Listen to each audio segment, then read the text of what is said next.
She had no idea how he managed to smile when he's already breaking into pieces inside. Maybe because he knew that she will be happy with what decision he'd be doing today. Masakit man sa parte niya, alam niyang yun ang tamang desisyon. Dagli niyang inilahad ang mga kamay nang makalapit si Talia sa altar.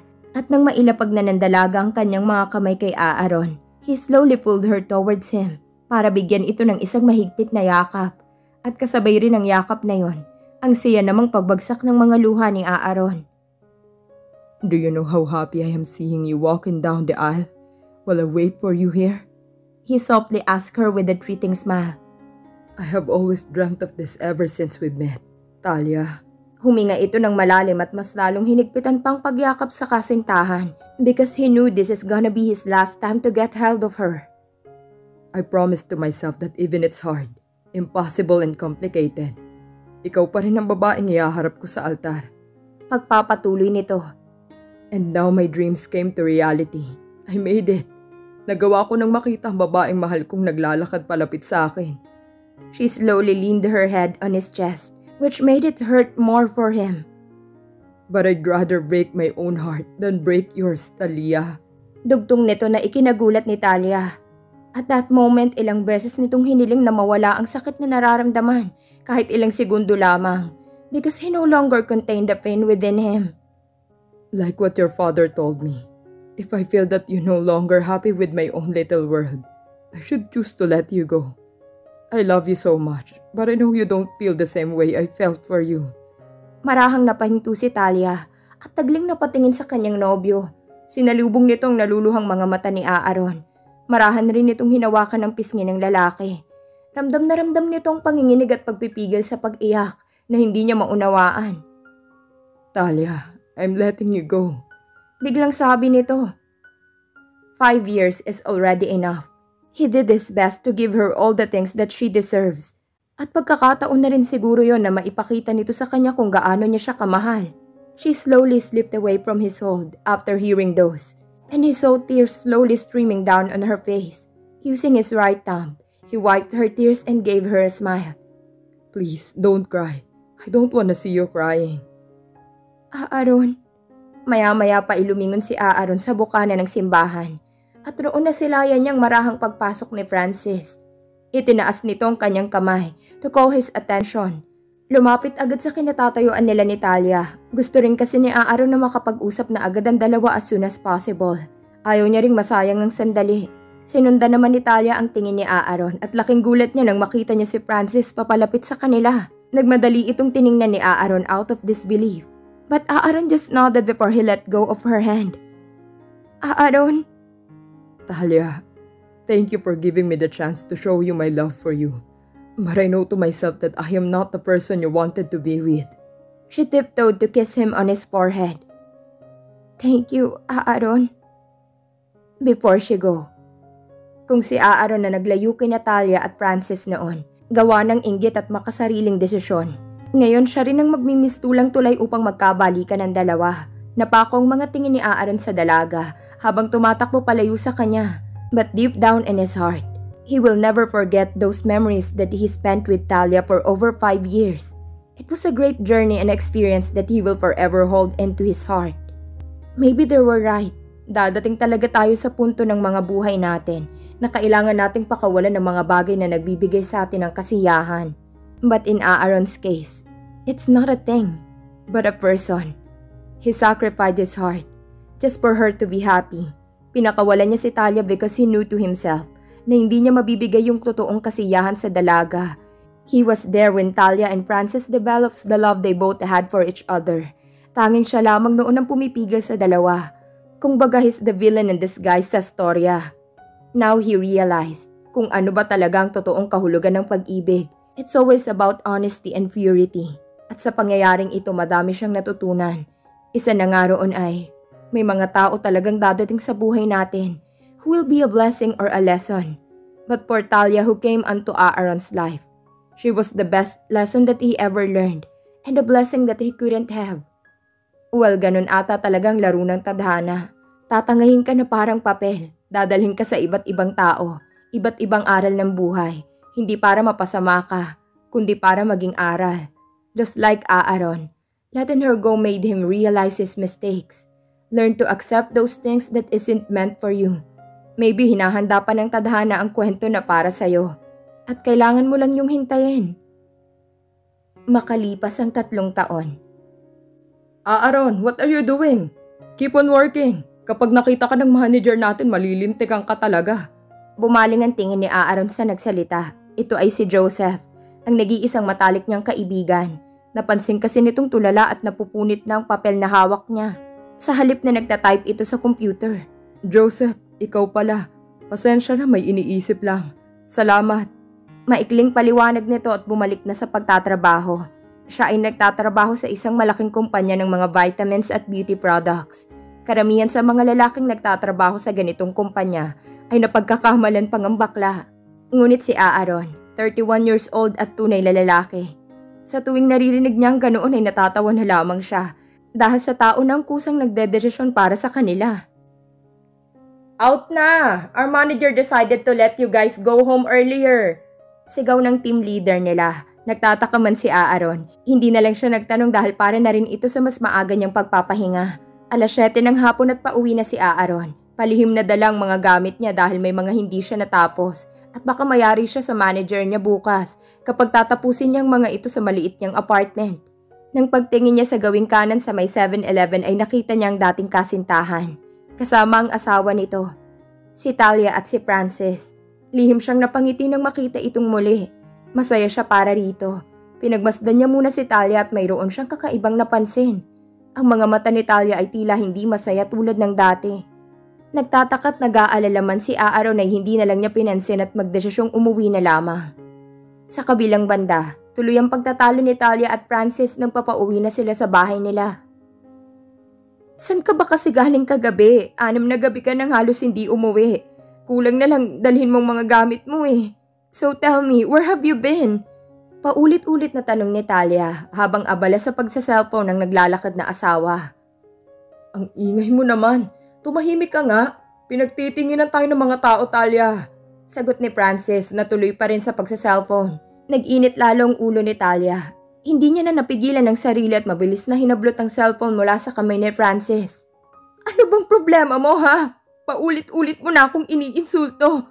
Hindi ako tanga, Francis. Alam kong may tinatago ka. Sigaw niya. Ang boses niya ay nanginginig sa galit at pangamba. Agad na napanganga si Francis. Ang kanyang mga matay nanlilisik sa galit. Bakit mo kinuha yan? Wala kang karapatang pakialaman ng mga bagay ko, Talia. Hindi na siya nakapagpigil at biglang hinablot pabalik ang cellphone.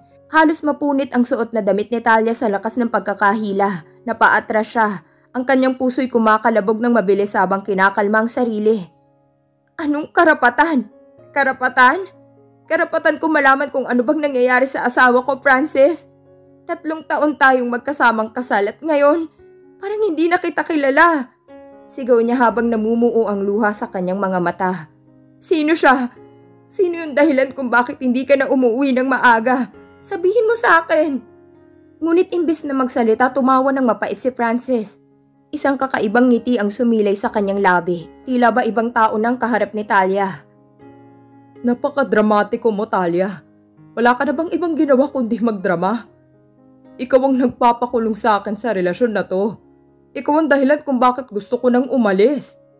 Dahil sa mga salita niyang yun, parang kinuryente si Talia. Napasandal siya sa dingding ng eskinita. Halos mawalan ng hininga. Hindi niya akalain na maririnig niya yun mula sa lalaking minahal niya ng buo. Lumayas ka kung gusto mo. Pero wag mong ipapamukha sa akin na akong dahilan ng lahat ng problema mo. Buliyaw ni Talia. Sinubukang itago ang sakit at pighati sa kanyang puso. Biglang lumapit si Francis. Halos magkalapit na ang kanilang mga muka. Parang baliwang itsura niya. Nakakatakot. Walang kahit anong bakas ng dating kabaitan na minahal ni Talia. Ano? Sasaktan mo ako? Ganyan ka na ba ngayon, Francis? Ganyan ka na ba kabaliw? Napasinghap si Talia nang biglang itulak siya ni Francis. Sapat na para mawalan siya ng balanse at muntik nang bumagsak. Alam mo ba, Talia? Minsan naiisip ko na mas mabuti pa kung mawala ka na lang. Wala ka namang silbi sa buhay ko. Natigilan si Talia sa narinig. Napuno na ng takot ang kanyang puso. Ngunit mas nanaigang galit at determinasyon na hindi basta-basta magpapatalo. Ganyan na ba talagang tingin mo sa akin? Sige, subukan mo akong saktan. Pero tandaan mo, Francis, hindi ako magpapatalo sa'yo. Hindi mo ako kayang sirain. Sumiklab pa lalong galit sa mga mata ni Francis. Ngunit bago pa siya makagawa ng masama, may isang grupo ng mga tao ang dumaan na nagpatigil sa kanya. Huminga siya ng malalim, parang binawi ang anumang plano niya. Huwag kang mag-alala, Talia. Hindi pa tayo tapos. Hinding-hindi kita lulubayan. Bulong niya bago umalis. Iniwang gulat at takot si Talia na ngayon ay humihingal habang pinipilit na kontrolin ang sarili. Nang makauwi sa tahanan ay hindi na lang nagsalita si Talia. Natatakot na anumang oras ay kayang-kaya na siyang saktan ng sariling asawa. Ngunit na nahimik man tila sinimulan na naman ni Francis ang hidwaan. Talagang sinusubukan mo ko no? Ano bang gusto mong iparating sa mga tao? Nababaero ako ha? Ani ni Francis na para bang isang taong gusto nang manakit. Nanginginig na napatingin si Talia kay Francis. Ang mga mata niya nagtataka at puno ng takot. Gusto niyang lumaban. Gusto niyang ipaglaban ang sarili. Pero alam niyang wala siyang laban sa init ng ulo ng asawa.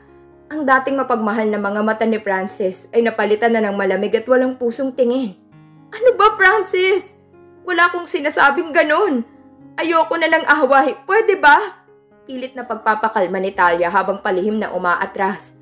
Pilit na iniiwasan ng lalaking tila ba hindi na niya kilala. Ngunit imbes na kumalma, lalo pang nag-init ang ulo ni Francis. Tumigil ka nga dyan, Talia. Huwag mong itanggi na iniisip mo yon. Akala mo ba hindi ko napapansin? Lahat ng kilos mo, lahat ng tingin mo sa akin. Parang ako na lang ang mali sa lahat ng bagay. Lumapit si Francis kay Talia. Ang kanyang mga kamaoy nakatikom. Tila handa ng manakit. Babaero? Gusto mo bang patunayan ko sa'yo na kaya kong gawin yun? Gusto mo bang makita kung gaano ako kadesperado na makatakas sa'yo? Napatakip ng bibig si Talia, nagpipigil ng pag-iyak, habang pilit na sinasaway ang sarili at hindi na pumatol. Francis, please, huwag ka nang ganyan. Wala akong sinasabing masama. Gusto ko lang na maayos natin to. Ngunit hindi siya pinakinggan ni Francis. Biglang hinamblot nito ang braso ni Talia. Halos mapatid ang balanse ng babae. Maayos? Anong maayos, Talia? Wala nang maayos dito. Wala ka nang silbi sa buhay ko. Ikaw lang ang sumisira sa akin. Bulong niya sa kanya. Ngunit ang mga salita'y tumago sa puso ni Talia na parang patalim. Masakit na ang hawak ni Francis pero hindi nagpatol si Talia. Hindi niya alam kung hanggang saan ang kaya niyang tiisin. Ngunit alam niya na hindi niya gustong makita na lalong maging mabagsik ang asawa. Bitawan mo ako, Francis! Masasaktan mo ako! Pakiusap niya. Ngunit wala itong epekto sa lalaki. Hindi pa rin siya binitiwan ni Francis. Bagkus ay lalo pang hinigpitan ng pagkakahawak, sapat na para maramdaman ni Talia ang hapdi sa kanyang balat. Masasaktan? Ano pa bang masasaktan sa'yo, ha? Matagal ka ng sira, Talia. At akong tuluyang sisira ng buhay mo. Nagsimula ng tumulong mga luha ni Talia, pero pinilit niyang itago ang takot. Hindi kita pinipilit, Francis. Kung gusto mong umalis, umalis ka. Pero wag mo akong saktan, please. Para itong nagpagalit lalo kay Francis. Hindi na siya nagdalawang isip na itulak si Talia papunta sa pader. Muntik nang mabagok ang ulo ni Talia. Ngunit nagawa niyang itukod ang kanyang mga kamay. Ano, Talia? Magpapatuloy ka bang mambintang? Kasi kung gusto mong magkahiwalay tayo, mas madali yun kaysa sa iniisip mo. Ang bawat salita ni Francis ay tila ba may apoy. Nasusunog ang puso't isipan ni Talia. Tumingin si Talia sa asawa. Ang mga mata niya'y puno ng sakit at pangungusap. Ganyan na ba talaga ang tingin mo sa akin, Francis? Wala na bang natira sa lahat ng pinagsamahan natin? Nanatiling tahimik si Francis pero ang kanyang mga matay puno ng galit. Hinugot niya mga gamit mula sa bulsa, mga susi, wallet at cellphone at biglang itinapon ang mga ito sa sahig. Yan ang silbi mo, Talia. Isa ka na lang alalay sa buhay ko at wala kang magagawa para baguhin yan. Huminga ng malalim si Talia, pilit na nilalabanan ng takot at sakit na nararamdaman. Kung yun ang tingin mo, Francis, hindi na kita pipilitin. Pero tandaan mo, sa bawat sugat na binigay mo sa akin, Ikaw din ang nasasaktan. Hindi mo ba nararamdaman yun? Hindi pa rin nagsalita si Francis pero halata sa mukha niyang naguguluhang damdamin. Lumingon siya at marahas na lumabas ng pintuan. Iniwang gulong-gulo si Talia na ngayon ay umiiyak ng tahimik habang tinitingnan ng sirang buhay nilang mag-asawa. Kinabukasan, tanghali na nagising si Talia. Hindi niya namalayan ng oras at tila kumikirot rin ang ilan sa parte ng katawan niya dahil sa pananakit ni Francis. Napabalikwas siya ng bangon nang makita ang oras. Hindi niya nahandaan ng pagkain ng asawa. Lumabas siya ng kwarto at agad na nagtungo sa sala nang mapansin niyang wala na ang asawa. Where is him? Pabulong na tanong sa sarili at saka muling nilibot ang bahay nila na may saktong laki ngunit hindi niya nakita ang asawa. Papabalik na siya ngunit pagharap niya ay malademonyong nakangiti ang asawa niya sa kanya. Francis, paalis ka na ba? Gagawa ko ng baon mo, sandali lang. Agad na sabi ni Talia na akmang aalis sana. Di ko kailangan ng baon mo. At pwede ba? Tantanan mo ako sa ganyan mo. Mag-ayos ka nga. Tingnan mong itsura mo. Papunta sila daddy mo at siguraduhin mong mananahimik ka. Maotoridad na ani ni Francis. Nang makita ni Talia ang nakakatakot na ngiti sa labi ni Francis, halos mabasag ang puso niya sa takot. Tumango siya ng mahina. Ang mga kamay niya ay nanginginig habang sinisigurong mukhang maayos pa rin siya kahit na ang lahat ng nasa kanya ay tila magulo. Opo, Francis, mag-aayos lang ako. Sagot niya, pilit na ipinipilit ang sarili na magpakatatag kahit na ang kanyang mga matay puno ng takot. Nagmamadali siyang pumasok sa banyo para mag-ayos. Ngunit ang boses ni Francis ay sumunod sa kanya. Ang tono nito'y puno ng pahirap. Huwag mong kalimutan, Talia, kung sino ka. Kailangan mong ipakita sa daddy mo na okay ka lang. Kahit na alam mong hindi. Huwag mong ipagsabi ang nangyari. Hindi ko na uulitin pang mga ginawa ko. Pero kung ang makakatulong lang sa'yo ay ang maging tahimik, gawin mo. Baka hindi mo magustuhan ang susunod na mangyayari. Ang mga salitang yun ay tumusok sa puso ni Talia. Wala siyang ibang magawa kundi sumunod. Nang matapos siya sa pag-aayos, pumunta siya sa kusina para maghanda ng ilang pagkain. Ngunit habang ginagawa niya yon, ang kanyang isipan ay patuloy na nag-iisip kung paano siya makakatakas sa sitwasyon na ito. Pagdating ng daddy ni Talia, si Mr. Martinez, nahulog ang mukha niya sa pag-aalala nang makita ang kanyang anak na parang may dinaramdam. Ang kanyang mga matay nagliwanag nang makita si Francis na nakangiti ng maayos. Ngunit ang ngiti na yun ay tila parang peking masaya. Hi, Mr. Martinez. Kamusta po kayo? Masigasig na bungad ni Francis kahit na ang kanyang mga matay naglalaman ng isang matinding lihim na galit. Francis, anak, magandang umaga. Nakaayos ka naman yata. Sagot ni Mr. Martinez na may halong pag-aalala at pagtataka habang tinitingnan si Talia na ngayon ay abala sa paghahanda ng pagkain. Pasensya na po at medyo late akong nagising, naabala kasi ako. Paliwanag ni Talia, ang tinig niya ay halatang nagpupumilit na maging maayos sa harap ng kanyang ama. Wala yun, anak. Ang importante nandito na tayo para magsama-sama. Sabi ni Mr. Martinez na nagpasalamat kay Francis sa mga pinagdaraanan ng kanyang anak. I'm glad you're taking care of my daughter. Medyo marami-rami na rin ang nangyari sa kanya lately. Habang lumipas ang oras, ang peking mabait na pag-uusap nila ay nagpatuloy. Si Francis ay patuloy na nagpakita ng ngiti. Ngunit bawat oras na lumilipas ay tila nagpapatunay sa isang bagay na hindi naririnig ng iba. Ang bawat salita ni Francis ay puno ng panggigiit sa pagiging maayos, habang ang kanyang mga matay naglalaman ng banta. Pagkatapos ng tanghalian, nagpasya si Mr. Martinez na umalis na. Ngunit bago umalis, nagbigay siya ng ilang magagandang salita sa kanyang anak. Talia, anak, huwag mong kalimutan na nandito lang ako kung kailangan mo ng tulong. Huwag kang mag-atubiling magsabi kung may problema. Pagkatapos nilang magpaalam, ang mukha ni Talia ay muling bumagsak sa sakit at pangungulila. Salamat, Daddy. Alam kong nandyan ka para sa akin, sabi niya habang tinitingnan ang likod ni Francis na naglalakad palayo. Nang makaalis si Mr. Martinez, si Francis ay lumapit kay Talia. Ang kanyang mga mata ay tila nagbabanta. Tandaan mo, Talia, hindi ka pwedeng magsumbong. Kung gusto mong manatiling buo ang pamilya natin, kailangan mo sundin ang gusto ko. Kung hindi, mas magiging masakit pa ang darating.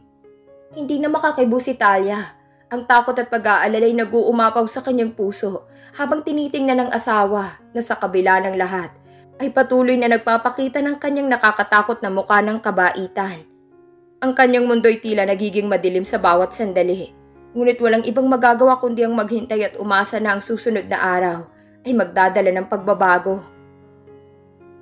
Sumapit ang isang linggo, natapos na ni Aaron ang mga gawain niya, kaya maaga siyang uuwi. Habang naglalakad ay hindi sinasadyang bumangga siya sa isang babae. Sorry, miss. Talia? Nagtatakang tanong ni Aaron. Habang tinitingnan ni Aaron si Talia, hindi niya mapigilang mag-alala sa estado ng kanyang dating kasintahan. Ang makapal na make-up nito hindi kayang itago ang malalim na pasa na nagbigay sa kanya ng matinding pangamba. Talia, are you hurt? Sinong gumawa niyan sa'yo? Tanong ni Aaron. Ang tinig niya'y puno ng pagkabahala. Ang kanyang mga matay naglalaman ng pag-aalala. Habang tinutok ang tingin sa pasa na halata, kahit na ang make-up ay tila sinusubukang itago ito. Agad na nagbago ang ekspresyon ni Talia mula sa pagkabigla, patungo sa isang makakapal na ngiti. Wala, Aaron. Hindi naman ito importante. Baka nabangga lang ako sa isang bagay. Huwag ka nang mag-alala. Sagot niya, pilit na inaayos ang makeup na tila hindi alam kung paano itago ang sakit. Ngunit hindi nakukumbinsi si Aaron. Talia, hindi ito basta-basta. Mukhang malalim yan at hindi ito pwedeng ipagwalang bahala. Sinong gumawa nito sa'yo? Nag-umpisa nang magpanggap si Talia na walang nangyayari. Hindi, Aaron, wala talaga. Masama lang siguro ang timing. Wala akong pakialam dito, okay lang ako. Ang importante, nandito ka na. Huwag mong isipin ang mga bagay na wala namang halaga. Nakita ni Aaron na hindi siya tinatanggap ni Talia sa kanyang mga tanong. Ngunit determinado siya na malaman ang katotohanan. Talia, hindi mo ako matatakasan. Kung may nangyari sa'yo, kailangan mo magsabi. Hindi kita pwedeng iwanan na ganyan lang. Nagtangkang umiwas si Talia. Ang kanyang mga matay may halong takot. Aaron, hindi mo na kailangan pang makialam. Hindi ko na kailangan ng tulong mo. Kaya ko naman mag-isa. Sa kabila ng lahat ng pagtangkang itago ni Talia ang katotohanan, tinuloy ni Aaron ang pag-usisa. Hindi ba't ikaw ang nag-umpisa ng lahat ng ito? Minsan nag-iisip ako kung paano ka na. Ang dati mong kwento, na may mga problema ka. Baka hindi lang sa trabaho. Hindi makapagsalita si Talia. Ang totoo ay kinukulang siya ng lakas upang harapin ang pinakamasakit na katotohanan. Sa kanyang kalooban, alam niyang kailangan niyang magpanggap na okay siya, kahit nang lahat ng ito'y tila unti-unting sumisira sa kanya. Sa totoo lang, Aaron, hindi mo kailangan makialam sa buhay ko. May asawa na ako, okay lang ako. Sabik niyang sinabi. Ang kanyang tinig ay nanginginig ng kaunti sa mga salitang yon. Ngayon siguro dapat maghiwalay na tayo ng landas. Hindi mo na kailangan pang mag-alala. Sa pagkakabangga ni Aaron sa babae, tila lumalabas ang kanyang tunay na nararamdaman. Hindi niya kayang iwan si Talia na mag-isa. Hindi mo ba naiintindihan, Talia? Hindi ako basta-basta aalis na lang. Kung may problema ka, nandito ako. Hindi kita iiwanan. Bumuntong hininga si Talia. Ang kanyang takot at pagkabahala ay hindi na mapigilan. Aaron, please. Huwag mong gawing komplikado ang buhay ko. Ayoko ng drama. Ang kailangan ko ngayon ay tahimik na buhay. Pero tila nagbago ang tono ni Aaron. Hindi kita matatanggap na ganyan. Kung hindi mo ako papayagan na tumulong, hindi kita susukuan. Hindi kita hahayaan na mag-isa sa mga pinagdadaanan mo. Habang tumatagal ang kanilang pag-uusap, pakiramdam ni Talia ay mas lalong bumibigat ang sitwasyon. Ang bawat salita ni Aaron ay tila nagpapalala sa kanyang pag-aalala na ang kanyang sekreto ay lalabas sa publiko. Pero sa kabila ng lahat, pilit niyang pinipilit ang sarili na itago ang katotohanan. Sa pagtatapos ng kanilang pag-uusap, nagpasya si Aaron na hindi na siya aalis hanggang hindi niya natutukoy ang tunay na nangyari kay Talia. At kahit napilit na tinataboy siya ni Talia, ang kanyang determinasyon ay hindi matitinag. Sa kanyang pag-alis, bitbit niya ang pangakong tutulong at aagapay sa babae na kahit na anong mangyari ay hindi niya kayang iwanan sa oras ng pangangailangan. Pagpasok ni Talia sa bahay, agad siyang sinalubong ni Francis na tila may halong galit at pagkaabala sa kanyang muka. Bakit ang tagal mo umuwi? Tanong niya. Ang boses niya ay mabigat na puno ng pagdududa. Ang pahayag ni Francis ay tila isang pagsabog ng galit na umabot hanggang sa pintuan. Si Talia ay naglakad na parang wala sa sarili. Naguguluhan sa kung paano iwasan ang panibagong hidwaan. Nagmamadali ako, Francis. Nagkaroon lang ng konting delay. Wala namang bagay na dapat ipag-alala. Delay? Nakataas ang kilay ni Francis habang pumasok siya sa loob ng bahay. Ang kanyang mga matay naglalaman ng banta. Mukhang may nangyari sa labas na hindi mo gustong sabihin. Sinong kasama mo? Nagpanik si Talia. Nanginginig na iniiwas ang tingin. Wala, Francis. Ako lang. Siguro nakipag-usap lang ako sa isang kaibigan. Walang masama roon. Kaibigan? Buntong hininga ni Francis habang nagsimula ng maglakad-lakad sa paligid. Mukhang may mali sa'yo. Bakit kailangan mo pang umalis ng ganong katagal? At bakit parang may tinatago ka? Habang nagtatangkang umiwas, sinubukan ni Talia na ipaliwanag ang sitwasyon.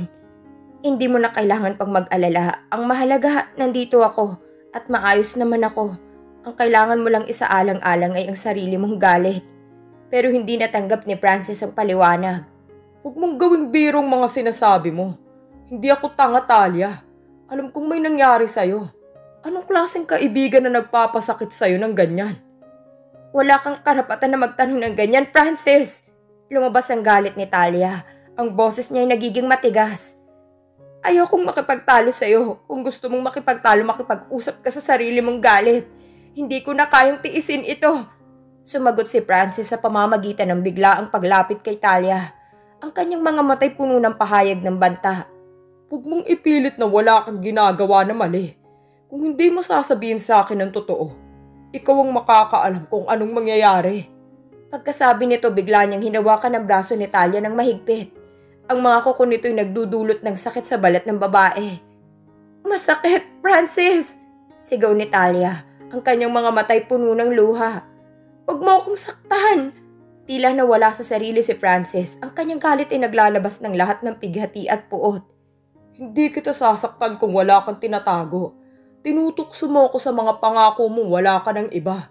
Kung hindi mo ako susundin, lahat ng ito'y magiging mas masakit para sa'yo. Nagsasabi ka ng mga bagay na hindi mo dapat sabihin. Sagot ni Talia. Ang kanyang tinig ay nanginginig sa sakit. Hindi ako magtatago ng kahit ano. Ang kailangan mong malaman ay ang lahat ng ito at hindi mo dapat ipagpalagay na mali. Habang ang kanilang pagtatalo ay patuloy, ang tensyon ay tumataas. Ang bawat salitang binibitawan ni Francis ay tila nag-aalab sa galit. Habang si Talia naman ay nahahabag na pilit na pinipigilan ng sarili sa pakikipagtalo. Ang kanilang magulong pagsasalita ay nagbigay daan sa isang labanan na tila walang katapusan. Kung saan ang tunay na pinagmumulan ng hidwaan ay hindi na alam ng sino man. Nang magising si Talia sa kalagitnaan ng gabi, hindi na niya matiis ang sitwasyon.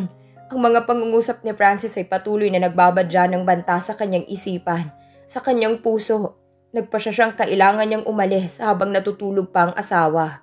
Madaling sabi, ngunit mahirap gawin. Tinangkang maingat na buksan ng gate. Ang kanyang kamay ay nanginginig sa takot. Ngunit bigla siyang nakarinig ng isang boses na puno ng galit na nagpatigil sa kanyang bawat galaw. At saan ka pupunta? Where the hell would you go? Boses ni Francis. Ang tinig ay puno ng puot habang siya'y nakatayo sa may pinto. Nagmamasid. Ang puso ni Talia ay bumibigat sa kaba, ngunit hindi siya magpapatalo. Francis, please. Hindi ko na makakaya pa. Kailangan kong umalis. Sagot niya. Ang kanyang boses ay may halong panginginig. Huwag mo akong pigilan. Naglakad si Francis patungo sa kanya. Ang kanyang mga hakbang ay may kabigatan na nagbumungkahi ng kanyang galit. Hindi kita hahayaan na umalis ng ganito. Napakaikli ng pasensya mo. Akala mo ba'y magiging madali para sa iyong lahat ng ito? Hinatak ni Francis ang braso ni Talia. Ang kanyang mahigpit na pagkakahawak ay tila kumikirot sa kanya. Let go of me, Francis! Sigaw ni Talia. Sinubukang itulak ang asawa. Hindi na kita kailangan. Hindi nagpatinag si Francis. Ang kanyang galit ay tila sumabog at ang kanyang mga matay nagpapakita ng malalim na galit. Huwag mong isipin na kaya mo mag-isa. Hindi mo magagampanan ng lahat ng ito nang walang tulong ko. Kung aalis ka, bibigyan kita ng sakit na hindi mo makakalimutan. Habang tinutulak ni Francis si Talia, dumating sa punto na hindi na kaya pang tiisin ni Talia ang pang-aabuso. Sa kabila ng kanyang takot, nagpasya siyang lumaban. Ang kanyang mga matay naglalaman ng determinasyon na hindi siya magiging biktima. Hindi mo ako matitinag, Francis. Sabi ni Talia, ang kanyang boses ay puno ng lakas ng loob. Huwag mong subukang pigilan ako. Hindi mo na ako kayang kontrolin. Bumuntong hininga si Talia. Tumingin siya sa likod ng gate at nagkaroon siya ng lakas ng loob na iangat ang kanyang mga kamay. Sinubukang ipagtanggol ang sarili mula sa mahigpit na pagkakahawak ni Francis. Hindi ko na kaya mga pang-aabuso mo. Ang kailangan ko yung maglakad palayo mula sa'yo. Habang nagiging mas aggressive si Francis, sinubukan ni Talia na gumamit ng kahit anong lakas na meron siya. Ang bawat suntok at sapak ni Francis ay sinusubukan niyang iwasan at labanan. Sa huli nakuha ni Talia ang pagkakataon na iwasan ng malakas na pagkakahawak ni Francis. Hindi ka makakataka sa akin, sigaw ni Francis. Ngunit si Talia ay nakahanap ng puwang sa pagitan ng mga galit na kamay ng asawa at nagbadaling lumabas sa gate. Tumakbo siya sa madilim na kalye. Ang kanyang mga matay punong-puno ng mga luha at pag-asa. Ang kanyang puso ay bumubugso ng lakas upang tumakbo hanggat maaari. Hindi na ako babalik! Sigaw niya habang tumatakbo. Kahit na naririnig pa rin ang galit na boses ni Francis mula sa malayo, si Talia ay patuloy na tumatakbo. Umaasang makakatakas siya sa pook ng pang-aabuso at maghahanap ng kapayapaan para sa sarili. Sobrang dilim na at hindi na niya alam kung saan patutungo. Dala ang kanyang cellphone na isipan niyang tawagan si Aaron, ang dating kasintahan na alam niyang mahal pa rin ang puso niya. Hindi ito sumasagot kaya walang pasabing pinuntahan niya ito. Kinatok niya ito na agad naman siyang pinagbuksan. Pinagmasdan siya ng dating kasintahan at nakitang puro ito pasa. Habang patuloy na tumatakbo si Talia sa dilim ng gabi, hindi na niya alam kung saan siya patutungo. Ang kanyang mga hakbang ay nagiging mabigat at puno ng pag-aalala. Sa kanyang cellphone tinangkang tawagan si Aaron, ang dating kasintahan na sa kabila ng lahat ay nararamdaman pa rin niyang mahal niya. Minsan naghintay siya ng ilang minuto para sa sagot na hindi dumating. Sa kabila ng kanyang takot at pagod, nagdesisyon siyang dumiretso na lamang sa bahay ni Aaron. Ang kanyang mga matay puno ng pag-asa at pagkabahala habang kinatok niya ang pintuan ng bahay nito. Ilang saglit pa bumukas ang pinto at nakita ni Aaron ang sinasabi niyang babae na puno ng pasa at naguguluhan. Talia, anong nangyari sa'yo? Tanong ni Aaron. Ang kanyang boses ay naglalaman ng pagkabigla at pag-aalala habang tinutok ang tingin sa mga sugat at pasa ni Talia.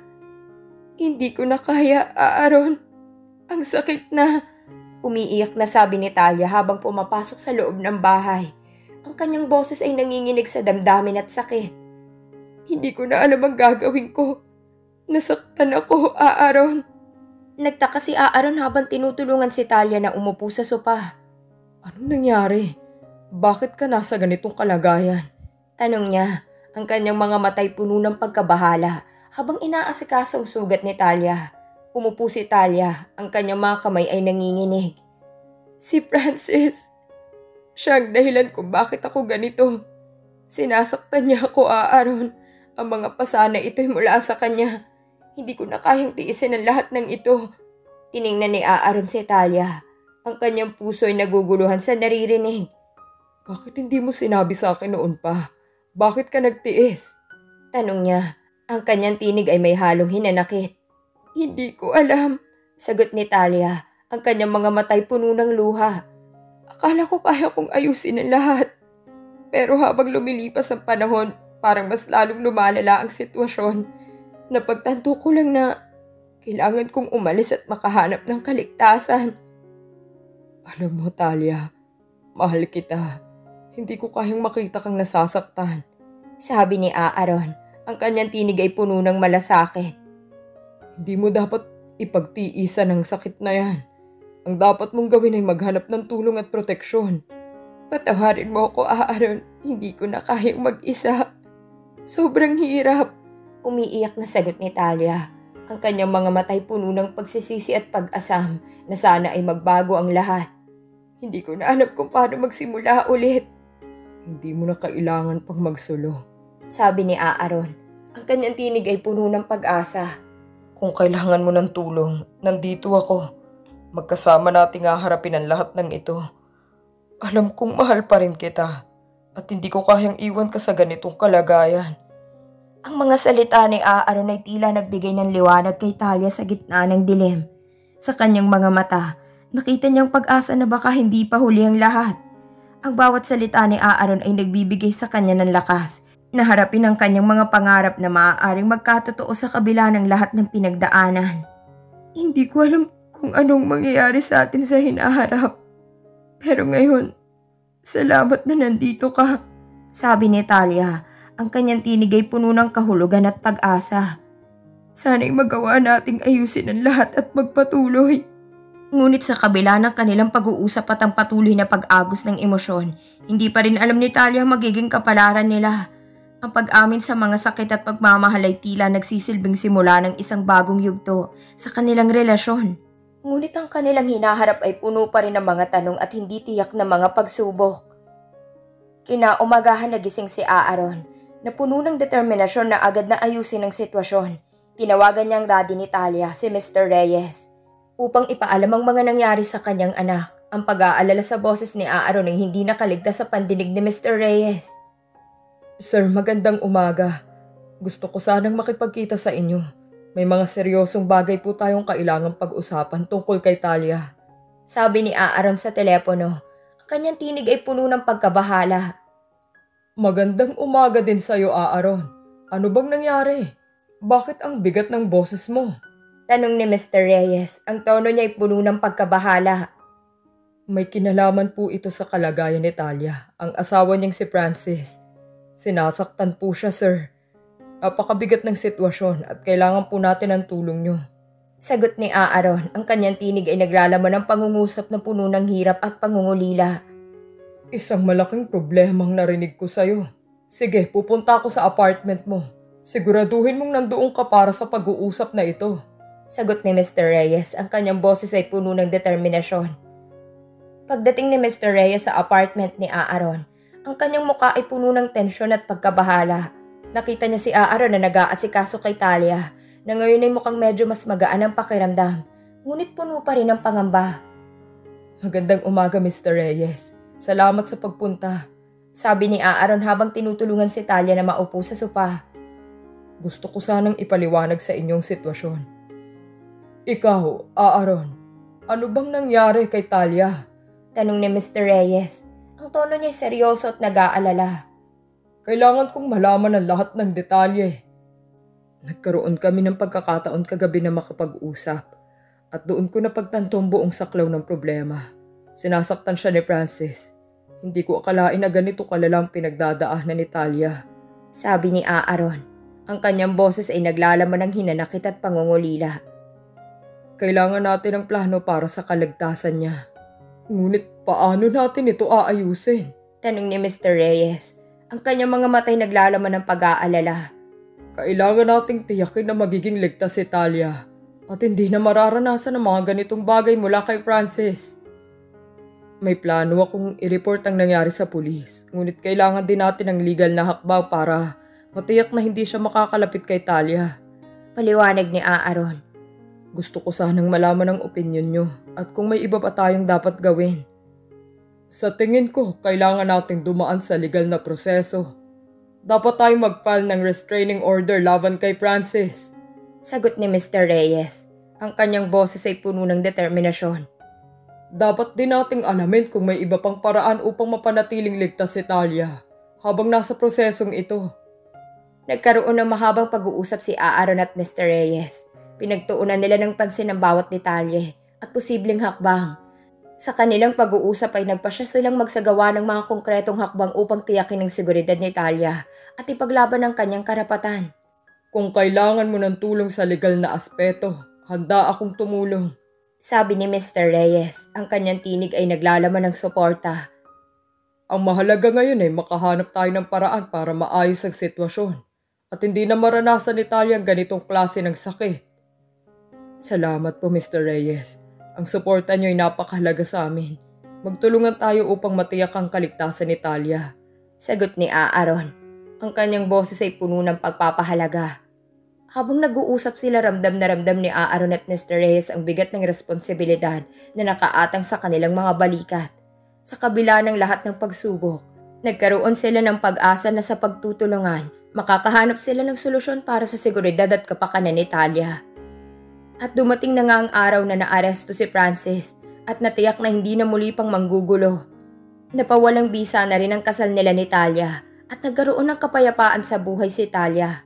Sa mga sumunod na araw nakapag-adjust siya sa bagong normal na buhay na hindi na nakatali sa pang-aabuso at takot.